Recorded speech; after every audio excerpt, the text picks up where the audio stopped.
over 150 years of history. Definitely the race that stops the nation. It's the race that stops the nation. The race that stops the nation. Millions of people watching. It's a national treasure. This is not just a cup, this is the Melbourne Cup. We have to get it right. This is the story of one extraordinary trophy.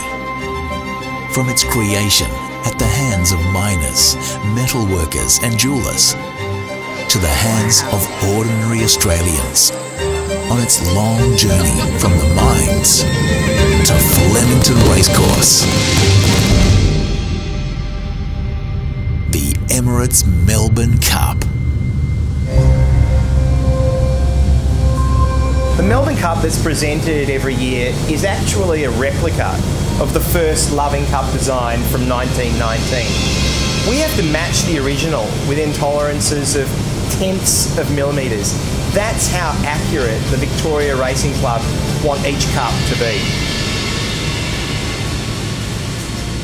It's not just poured in a mould.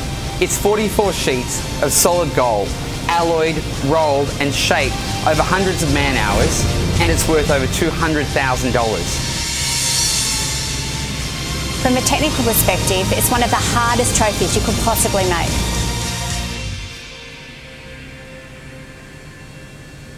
How do you make the Melbourne Cup? Well, the first thing you got to do is dig the gold out of the ground.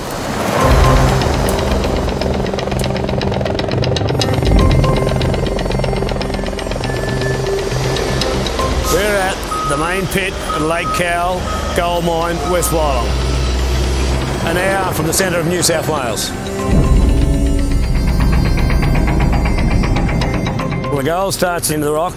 The geologists see what grade they've got, and then explosives guys come along, they put their nitrate in it. There's no one left in the pits. Firer goes down, he ties his shot in, ready to go, and then goes to the firing point, and then from there on, then he just presses the button and away it goes.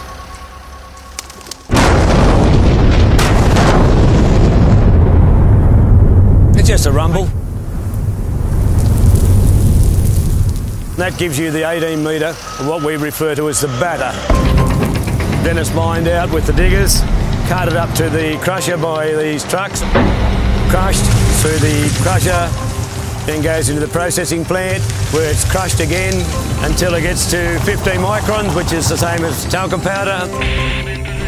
The gold is leached out of the soil, put into a furnace and smelted down to gold. And then it goes off to ABC Refinery.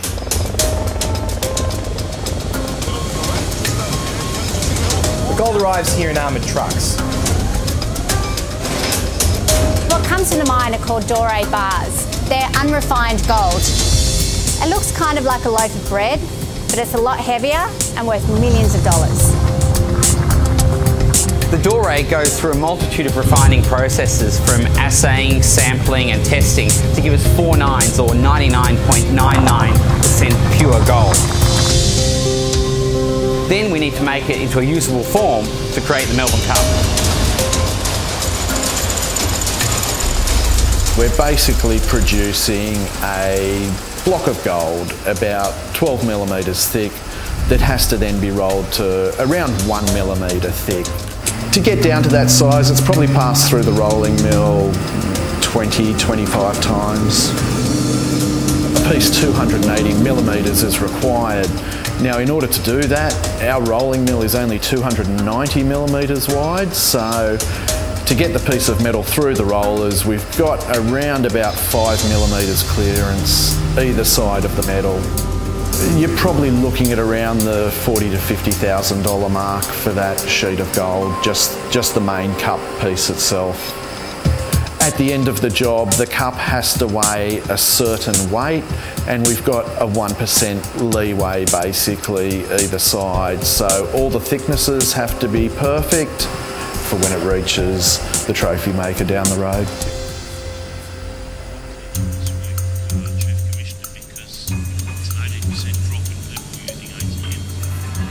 So after all these processes, the whole jigsaw, it all rests on one person, and his name is Sparrow.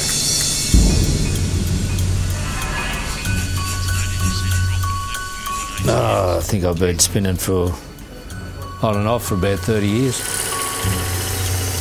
This is the hardest object I've had to spin. Melbourne Cup, most prestigious trophy in Australia. You don't want to really bugger it up. He's a national treasure. He's a spinner, and unfortunately it's a pretty unique skill these days.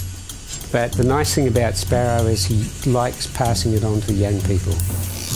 Thanks to the Melbourne Cup, we were able to employ young Craig, an apprentice who's learning the skills from Sparrow, so he'll carry on the tradition. Okay, well, this is your chuck. That screws onto a bolster. You drop your blank in there, you bring your centre up to that end with a holder that holds the blank, put the weight on it, and then start spinning.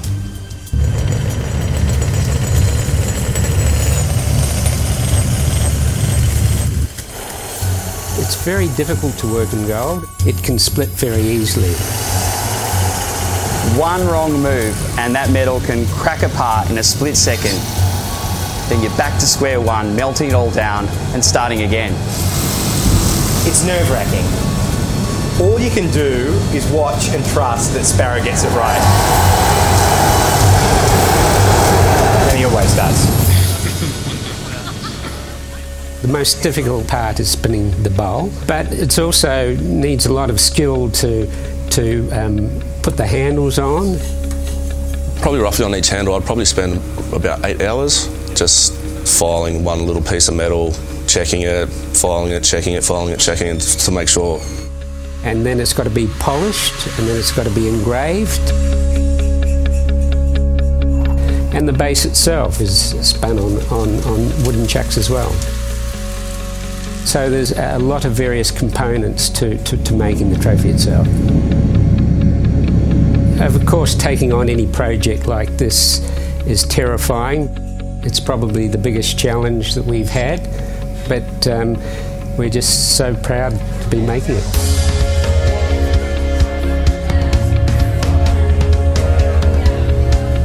That's not the end of it though. Once the cup's made, we have to keep it safe until race day. No one but the winner of the Melbourne Cup is allowed to touch the trophy without gloves on until the end of the race. And most people don't know, but every Melbourne Cup actually tours Australia for months before the race, with its own personal bodyguard, so the whole country gets to experience it.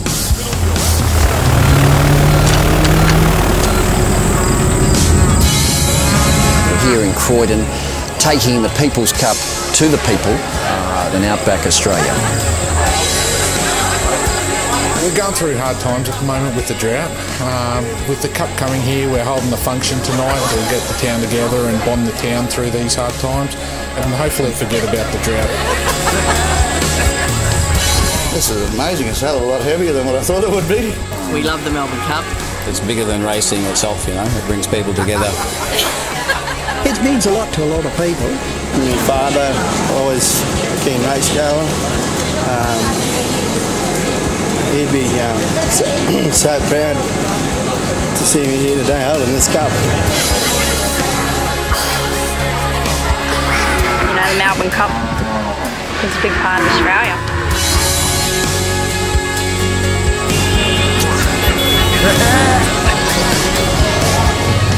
I mean, it's special. Special for us who make it.